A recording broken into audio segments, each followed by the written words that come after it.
आज हम शिव पुराण की रुद्र संहिता में सृष्टि खंड में पढ़ रहे हैं।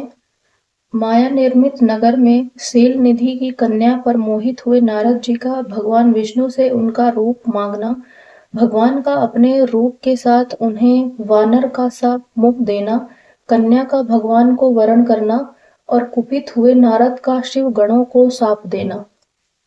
हर हर महादेव। सूत जी कहते हैं, महर्षियों, जब नारद मुनि इच्छानुसार वहां से चले गए, तब भगवान शिव की इच्छा से माया विशारद श्रीहरि ने तत्काल अपनी माया प्रकट की। उन्होंने मुनि के मार्ग में एक विशाल नगर की रचना की, जिसका विस्तार 100 योजन था। वह अद्भुत नगर बड़ा ही मनोहर था। भगवान ने उसे अपने बैकुंठ लोक से भी अधिक रमणीय बनाया था। नाना प्रकार की वस्तुएं उस नगर की शोभा बढ़ाती थी। वहां स्त्रियों और पुरुषों के लिए बहुत से विहार स्थल थे। वह श्रेष्ठ नगर चारों वर्णों के लोगों से भरा था। वहां शील निधि नामक ऐश्वर्यशाली राजा राज करते थे। वे अपनी पुत्री का स्वयंवर करने के लिए उद्यत थे, अतः उन्होंने महान उत्सव का आयोजन किया था। उनकी कन्या का वरण करने के लिए उत्सुक हो चारों दिशाओं से बहुत से राजकुमार पधारे थे, जो नाना प्रकार की वेशभूषा तथा सुंदर शोभा से प्रकाशित हो रहे थे। उन राजकुमारों से वह नगर भरा पूरा दिखाई देता था। ऐसे सुंदर राजनगर को देख नारद जी मोहित हो गए। वे राजा शील निधि के द्वार पर गए। मुनि शिरोमणि नारद को आया देख महाराज शील निधि ने श्रेष्ठ रत्नमय सिंहासन पर बिठाकर उनका पूजन किया। तत्पश्चात अपनी सुंदरी कन्या को, जिसका नाम श्रीमती था, बुलवाया और उससे नारद जी के चरणों में प्रणाम करवाया। उस कन्या को देखकर नारद मुनि चकित हो गए और बोले, राजन, यह देव कन्या के समान सुंदरी महाभागा कन्या कौन है? उनकी यह बात सुनकर राजन ने हाथ जोड़कर कहा, मुने, यह मेरी पुत्री है। इसका नाम श्रीमती है। अब इसके विवाह का समय आ गया है। यह अपने लिए सुंदर वर चुनने के लिए निमित्त स्वयंवर में जाने वाली है। इसमें सब प्रकार के शुभ लक्षण लक्षित होते हैं।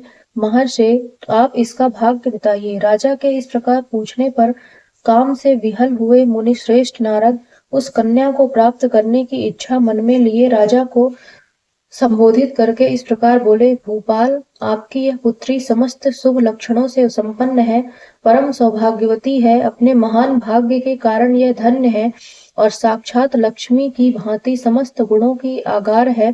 इसका भावी पति निश्चय ही भगवान शंकर के समान वैभवशाली, सर्वेश्वर, किसी से पराजित न होने वाला वीर, काम विजयी तथा संपूर्ण देवताओं में श्रेष्ठ होगा। ऐसा कहकर राजा से विदा ले इच्छानुसार विचरने वाले नारद मुनि वहां से चल दिए। वे काम के वशीभूत हो गए थे। शिव की माया ने उन्हें विशेष मोह में डाल दिया था। वे मुनि मन ही मन सोचने लगे कि मैं इस राजकुमारी को कैसे प्राप्त करूं। स्वयंवर में आए हुए नरेशों में से सबको छोड़कर यह एकमात्र मेरा ही वरण करे, यह कैसे संभव हो सकता है? समस्त नारियों को सौंदर्य सर्वथा प्रिय होता है। सौंदर्य को देखकर ही वह प्रसन्नता पूर्वक मेरे अधीन हो सकती है, इसमें संशय नहीं है। ऐसा विचार कर काम से विहल हुए मुनिवर नारद भगवान विष्णु का रूप ग्रहण करने के लिए तत्काल उनके लोक में जा पहुंचे। वहां भगवान विष्णु को प्रणाम करके वे इस प्रकार बोले, भगवान, मैं एकांत में आपसे अपना सारा वृत्तांत कहूंगा। तब बहुत अच्छा कहकर लक्ष्मीपति श्री हरि नारद जी के साथ एकांत में जा बैठे और बोले, मुने, अब आप अपनी बात कहिए। तब नारद जी ने कहा, भगवान, आपके भक्त जो राजा शील निधि हैं, वे सदा धर्म पालन में तत्पर रहते हैं। उनकी एक विशाल लोचना कन्या है जो बहुत ही सुंदरी है। उसका नाम श्रीमती है। वह विश्व मोहिनी के रूप में विख्यात है और तीनों लोकों में सबसे अधिक सुंदरी है। प्रभु, आज मैं शीघ्र ही उस कन्या से विवाह करना चाहता हूँ। राजा शील निधि ने अपनी पुत्री की इच्छा से स्वयंवर रचाया है, इसलिए चारों दिशाओं से वहां सहस्त्रों राजकुमार पधारे हैं। नाथ, मैं आपका प्रिय सेवक हूँ, अतः आप मुझे अपना स्वरूप दे दीजिए, जिससे राजकुमारी श्रीमती निश्चय ही मुझे वर ले। सूत जी कहते हैं, महर्षियों, नारद मुनि की ऐसी बात सुनकर भगवान मधुसूदन हंस पड़े और भगवान शंकर के प्रभाव का अनुभव करके उन दयालु प्रभु ने उन्हें इस प्रकार उत्तर दिया। भगवान विष्णु बोले, मुने, तुम अपने अभीष्ट स्थान को जाओ, मैं उसी तरह तुम्हारा हित साधन करूंगा, जैसे श्रेष्ठ वैद्य अत्यंत पीड़ित रोगी का करता है, क्योंकि तुम मुझे विशेष प्रिय हो। ऐसा कहकर भगवान विष्णु ने नारद मुनि को मुख तो वानर का दे दिया और शेष अंगों में अपने जैसा स्वरूप देकर वे वहां से अंतर्ध्यान हो गए। भगवान की पूर्वोक्त बात सुनकर और उनका मनोहर रूप प्राप्त हो गया समझकर नारद मुनि को बड़ा हर्ष हुआ। वे अपने को कृतकृत्य मानने लगे। भगवान ने क्या प्रयत्न किया है इसको वे समझ न सके। तदनंतर मुनि श्रेष्ठ नारद शीघ्र ही उस स्थान पर जा पहुंचे जहां राजा शील निधि के राजकुमारों से भरी हुई स्वयंवर सभा का आयोजन किया था। विप्रवरों राजपुत्रों से घिरी हुई वह दिव्य स्वयंवर सभा दूसरी इंद्र सभा के समान अत्यंत शोभा पा रही थी। नारद जी उस सभा में जा बैठे और वहां बैठकर प्रसन्न मन से बार बार यही सोचने लगे कि मैं भगवान विष्णु के समान रूप धारण किए हुए हूँ, अतः वह राजकुमारी अवश्य मेरा ही वरण करेगी, दूसरे का नहीं। मुनि श्रेष्ठ नारद को यह ज्ञात नहीं था कि मेरा मुख कितना कुरूप है। उस सभा में बैठे हुए सब मनुष्यों ने मुनि को उनके पूर्व रूप में ही देखा। राजकुमार आदि कोई भी उनके रूप परिवर्तन के रहस्यों को न जान सके।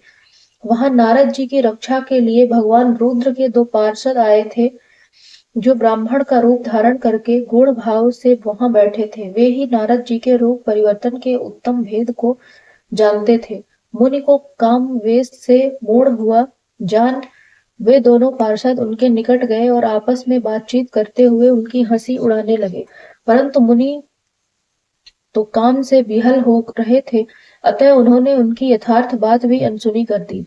वे मोहित हो श्रीमती को प्राप्त करने की इच्छा से उसके आगमन की प्रतीक्षा करने लगे। इसी बीच में वह सुंदरी राजकन्या स्त्रियों से घिरी हुई अतःपुर से वहां आई। उसने अपने हाथ में सोने की एक सुंदर माला ले रखी थी।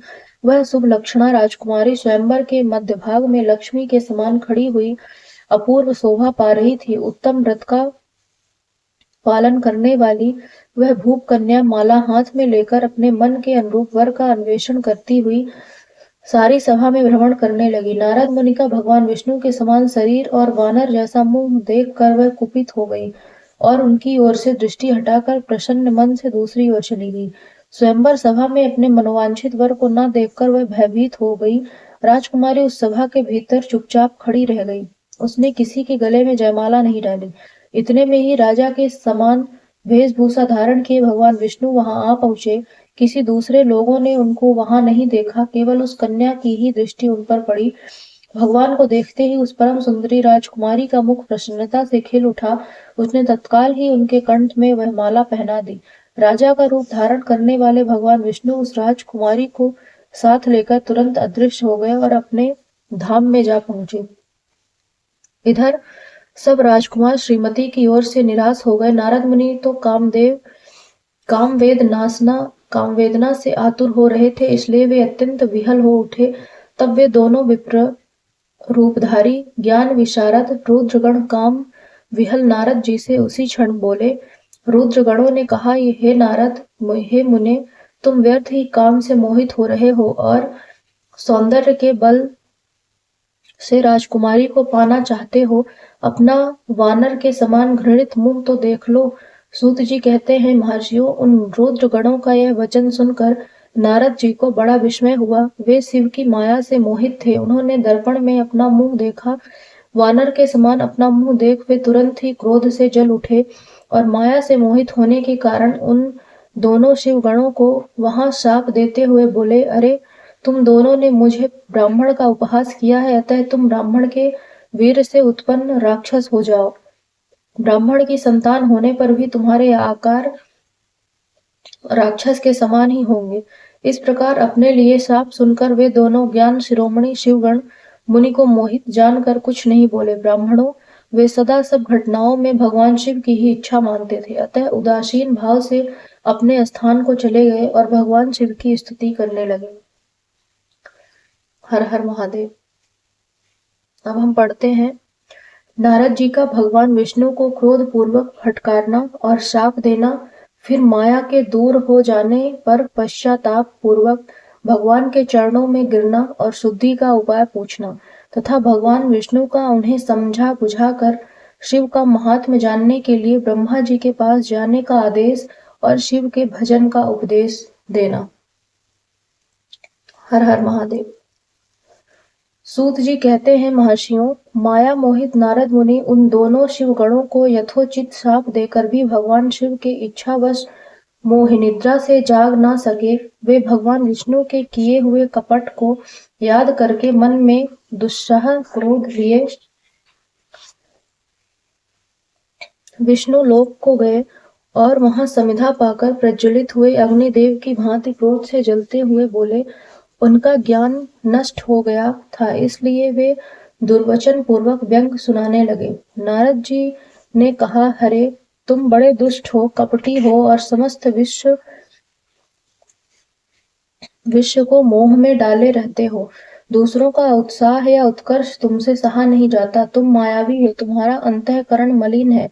पूर्व काल में तुम्ही ने मोहिनी रूप धारण करके कपट किया, असुरों को वारणी मदिरा पिलाई, उन्हें अमृत नहीं पीने दिया। छल कपट में ही अनुराग रखने वाले हरि, यदि महेश्वर रुद्र दया करके विष न पी लेते तो तुम्हारी सारी माया उसी दिन समाप्त हो जाती। विष्णुदेव कपट पूर्ण चाल तुम्हें अधिक प्रिय है। तुम्हारा स्वभाव अच्छा नहीं है, तो भी भगवान शंकर ने तुम्हें स्वतंत्र बना दिया है। तुम्हारी इस चाल ढाल को समझकर अब वे भगवान शिव भी पश्चाताप करते होंगे।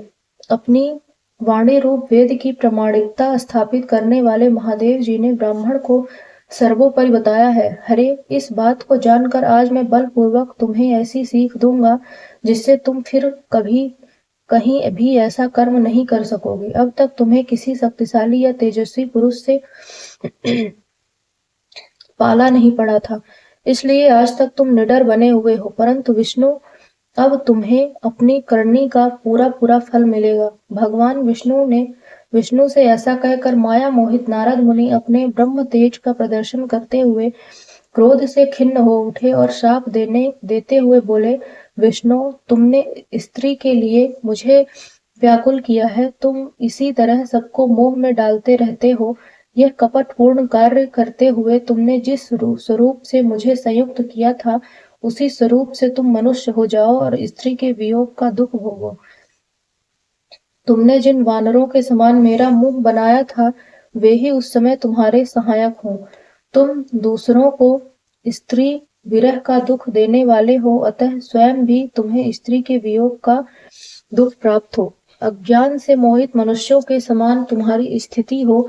अज्ञान से मोहित हुए नारद जी ने मोहवश श्रीहरि को जब इस तरह शाप दिया, तब उन्होंने शंभु की माया की प्रशंसा करते हुए उस शाप को स्वीकार कर लिया।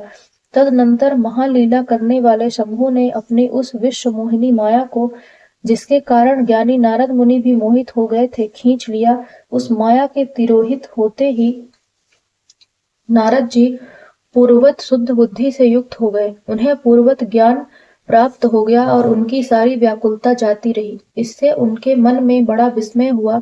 वे अधिकाधिक पश्चाताप करते हुए बारंबार अपनी निंदा करने लगे। उस समय उन्होंने ज्ञानी को भी मोह में डालने वाली भगवान शंभु की माया की सराहना की।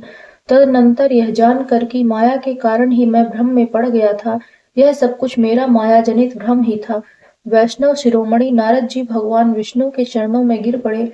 भगवान श्री हरि ने उन्हें उठाकर खड़ा कर दिया।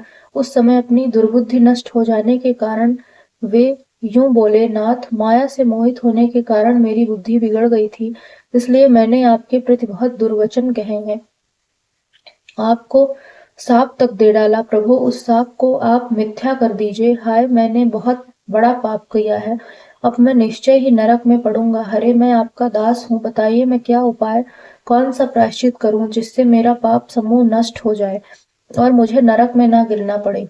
ऐसा कहकर शुद्ध बुद्धि वाले मुनि शिरोमणि नारद जी पुनः भक्तिभाव से भगवान विष्णु के चरणों में गिर पड़े। उस समय उन्हें बड़ा पश्चाताप हो रहा था। तब विष्णु ने उन्हें उठाकर मधुर वाणी में कहा। भगवान विष्णु बोले, तात, खेद ना करो, तुम मेरे श्रेष्ठ भक्त हो, इसमें संशय नहीं है। मैं तुम्हें एक बात बताता हूँ, सुनो। उससे निश्चय ही तुम्हारा परम हित होगा, तुम्हें नरक में नहीं जाना पड़ेगा। भगवान शिव तुम्हारा कल्याण करेंगे। तुमने मद से मोहित होकर जो भगवान शिव की बात नहीं मानी थी, उसकी अवहेलना कर दी थी, उसी अपराध का भगवान शिव ने तुम्हें ऐसा फल दिया है, क्योंकि वे ही कर्म फल के दाता हैं। तुम अपने मन में यह दृढ़ निश्चय कर लो कि भगवान शिव की इच्छा से ही यह सब हुआ है। सबके स्वामी परमेश्वर शंकर ही गर्भ को दूर करने वाले हैं। वे ही परम ब्रह्म परमात्मा हैं। उन्हीं का सच्चिदानंद स्वरूप से बोध होता है। वे निर्गुण और निर्विकार हैं। सत्व, रज और तम हैं। इन तीनों गुणों से परे हैं। वे ही अपनी माया को लेकर ब्रह्मा, विष्णु और महेश इन तीन रूपों में प्रकट होते हैं। निर्गुण और सगुण भी वे ही हैं। निर्गुण अवस्था में उन्हीं का नाम शिव है। वे ही परमात्मा, महेश्वर, परब्रह्म, अविनाशी, अनंत और महादेव आदि नामों से कहे गए हैं। उन्हीं की सेवा से ब्रह्मा जी जगत के सृष्टा हुए हैं और मैं तीनों लोकों का पालन करता हूँ। वे स्वयं ही रुद्र रूप से सदा सबका संहार करते हैं। वे शिव स्वरूप से सबके साक्षी हैं। माया से भिन्न और निर्गुण हैं। स्वतंत्र होने के कारण वे अपनी इच्छा के अनुसार चलते हैं। उनका विहार, आचार, व्यवहार उत्तम है और वे भक्तों पर दया करने वाले हैं। नारद मुने, मैं तुम्हें एक सुंदर उपाय बताता हूँ जो सुखद, समस्त पापों का नाशक और सदा भोग एवं मोक्ष देने वाला है। तुम उसे सुनो। अपने सारे संशयों को त्याग कर तुम भगवान शंकर के सुयश का गान करो और सदा अनन्य भाव से शिव के सतनाम स्रोत का पाठ करो। मुने, तुम निरंतर उन्हीं की उपासना और उन्हीं का भजन करो। उन्हीं के यश को सुनो और गाओ तथा प्रतिदिन उन्हीं की पूजा अर्चना करते रहो। नारद, जो शरीर, मन और वाणी द्वारा भगवान शंकर की उपासना करता है, उसे पंडित या ज्ञानी जानना चाहिए। वह जीवन मुक्त कहलाता है। शिव इस नाम रूपी दावान नल से बड़े बड़े पातकों के असंख्य पर्वत अनायास भस्म हो जाते हैं। यह सत्य है, सत्य है, इसमें संशय नहीं है। जो भगवान शिव के नाम रूपी नौका का आश्रय लेते हैं, वे संसार सागर से पार हो जाते हैं। संसार के मूलभूत उनके सारे पाप निसंदेह नष्ट हो जाते हैं। महामुने, संसार के मूलभूत जो पातक रूपी वृक्ष है, उनका शिव नाम रूपी कुठार से निश्चय ही नाश हो जाता है। जो लोग पाप रूपी दावानल से पीड़ित हैं, उन्हें शिव नाम रूपी अमृत का पान करना चाहिए। पापादावग्नि से दग्ध होने वाले प्राणियों को उस शिव नामामृत के बिना शांति नहीं मिल सकती। संपूर्ण वेदों का अवलोकन करके पूर्ववर्ती विद्वानों ने यही निश्चय किया है कि भगवान शिव की पूजा ही उत्कृष्ट साधन तथा जन्म मरण रूपी संसार बंधन के नाश का उपाय है। आज से यत्न पूर्वक सावधान रहकर विधि विधान के साथ भक्ति भाव से नित्य निरंतर जगदम्बा पार्वती सहित महेश्वर सदाशिव का भजन करो। नित्य शिव की ही कथा सुनो और कहो तथा अत्यंत यत्न करके बारंबार शिव भक्तों का पूजन किया करो। मुनि श्रेष्ठ, अपने हृदय में भगवान शिव के उज्जवल चरणारविंदों की स्थापना करके अपने शिव के तीर्थों में विचरो। मुने, इस प्रकार परमात्मा शंकर के अनुपम महात्म्य का दर्शन करते हुए अंत में आनंदवन काशी को जाओ। वह स्थान भगवान शिव को बहुत ही प्रिय है। वहां भक्ति पूर्वक विश्वनाथ जी का दर्शन पूजन करो। विशेषतः उनकी स्तुति वंदना करके तुम निर्विकल्प संशय रहित हो जाओगे। नारद जी, इसके बाद तुम्हें मेरी आज्ञा से भक्ति पूर्वक अपने मनोरथ की सिद्धि के लिए निश्चय ही ब्रह्मलोक में जाना चाहिए। वहां अपने पिता ब्रह्मा जी को की विशेष रूप से स्तुति वंदना करके तुम्हें प्रसन्नता पूर्वक हृदय से बारंबार शिव महिमा के विषय में प्रश्न करना चाहिए। ब्रह्मा जी शिव भक्तों में श्रेष्ठ हैं। वे तुम्हें बड़ी प्रसन्नता के साथ भगवान शंकर का महात्म्य और सत नाम स्रोत सुनाएंगे। मुने, आज से तुम शिवराधना में तत्पर रहने वाले शिव भक्त हो जाओ और विशेष रूप से मोक्ष के भागी बनो।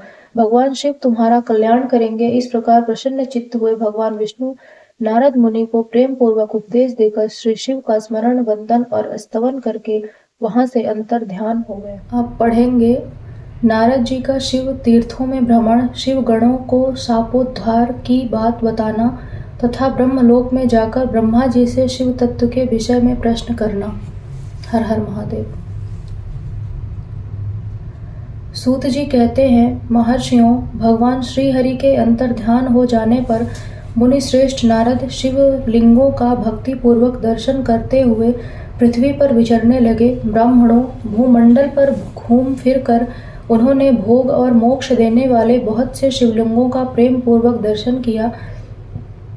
दिव्यदर्शी नारद जी भूतल के तीर्थों में विचर रहे हैं और इस समय उनका चित्त शुद्ध है। यह जानकर वे दोनों शिवगण उनके पास गए। वे उनके दिए हुए शाप से उद्धार की इच्छा रखकर वहां गए थे।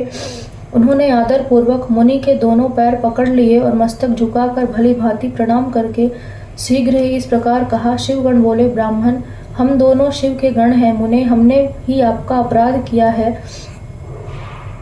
राजकुमारी श्रीमती के स्वयंवर में आपका चित्त माया से मोहित हो रहा था। उस समय परमेश्वर की प्रेरणा से आपने हम दोनों को शाप दे दिया। वहां कुसमय जानकर हमने चुप रह जाना ही अपनी जीवन रक्षा का उपाय समझा। इसमें किसी का दोष नहीं है। हमें अपने कर्म का ही फल प्राप्त हुआ है। प्रभु, अब आप प्रसन्न होइए और हम दोनों पर अनुग्रह कीजिए। नारद जी ने कहा, आप दोनों महादेव जी के गण हैं और सत्पुरुषों के लिए परम सम्माननीय हैं। अतः मेरे मोह रहित एवं सुखदायक यथार्थ वचन को सुनिए। पहले निश्चय ही मेरी बुद्धि भ्रष्ट हो गई थी, बिगड़ गई थी और मैं सर्वथा मोह के वशीभूत हो गया था। इसीलिए आप दोनों को मैंने शाप दे दिया। शिवगणों, मैंने जो कुछ कहा है वह वैसा ही होगा, तथा मेरी बात सुनिए। मैं आपके लिए शापोद्धार की बात बता रहा हूँ। आप लोग आज मेरे अपराधों को क्षमा कर दें। मुनिवर विश्रवा के वीर से जन्म ग्रहण करके आप संपूर्ण दिशाओं में प्रसिद्ध कुंभकर्ण रावण राक्षस राज का पद प्राप्त करेंगे और बलवान वैभव से युक्त तथा परम प्रतापी होंगे। समस्त ब्रह्मांड के राजा होकर शिव भक्त एवं जितेंद्रिय होंगे और शिव के ही दूसरे स्वरूप श्री विष्णु के हाथों मृत्यु पाकर फिर अपने पद पर प्रतिष्ठित हो जाएंगे। सूत जी कहते हैं, महर्षियों, महात्मा नारद मुनि का यह बात सुनकर वे दोनों शिवगण प्रसन्न हो सानंद अपने स्थान को लौट गए। श्री नारद जी भी अत्यंत आनंदित हो अनन्य भाव से भगवान शिव का ध्यान तथा शिव तीर्थों का दर्शन करते हुए बारंबार भूमंडल में विचरने लगे। अंत में वे सबके ऊपर विराजमान शिव प्रिया काशीपुरी में गए, जो शिव स्वरूपिणी एवं शिव को सुख देने वाली है। काशीपुरी का दर्शन करके नारद जी कृतार्थ हो गए। उन्होंने भगवान काशीनाथ का दर्शन किया और परम प्रेम एवं परमानंद से युक्त हो उनकी पूजा की। काशी का सानंद सेवन करके वे मुनि श्रेष्ठ कृतार्थ का अनुभव करने लगे और प्रेम से विहल हो उसका नमन वर्णन तथा स्मरण करते हुए ब्रह्मलोक को गए। निरंतर शिव का स्मरण करने से उनकी बुद्धि शुद्ध हो गई थी। वहां पहुंचकर शिव तत्व का विशेष रूप से ज्ञान प्राप्त करने की इच्छा से नारद जी ने ब्रह्मा जी को भक्ति पूर्वक नमस्कार किया और नाना प्रकार के स्रोतों द्वारा उनकी स्तुति करके उनसे शिव तत्व के विषय में पूछा। उस समय नारद जी का हृदय भगवान शंकर के प्रति भक्ति भावना से परिपूर्ण था। नारद जी बोले, ब्राह्मण, पर ब्रह्म परमात्मा के स्वरूप को जानने वाले पितामह जगत प्रभु, आपके कृपा प्रसाद से मैंने भगवान विष्णु के उत्तम महात्म्य का पूर्णतया ज्ञान प्राप्त किया है। भक्ति मार्ग, ज्ञान मार्ग, अत्यंत दुस्तर तपो मार्ग, दान मार्ग तथा तीर्थ मार्ग का भी वर्णन सुना है, परंतु शिव तत्व का ज्ञान मुझे अभी तक नहीं हुआ है। मैं भगवान शंकर की पूजा विधि को भी नहीं जानता। अतः प्रभु, आप क्रमशः इन विषयों को तथा भगवान शिव के विविध चरित्रों को तथा उनके स्वरूप तत्व, प्राकट्य, विवाह, गृहस्थ धर्म सब मुझे बताइए। निष्पाप पितामह, ये सब बातें तथा और भी जो आवश्यक बातें हों उन सब का आपको वर्णन करना चाहिए। प्रजानाथ शिव और शिवा के आविर्भाव एवं विवाह का प्रसंग विशेष रूप से कहिए तथा कार्तिकेय के जन्म की कथा भी मुझे सुनाइए। प्रभु, पहले बहुत लोगों से मैंने ये बातें सुनी हैं, किंतु तृप्त नहीं हो सका हूँ, इसीलिए आपकी शरण में आया हूँ। आप मुझ पर कृपा कीजिए। अपने पुत्र नारद की यह बात सुनकर लोक पितामह ब्रह्मा वहां इस प्रकार बोले।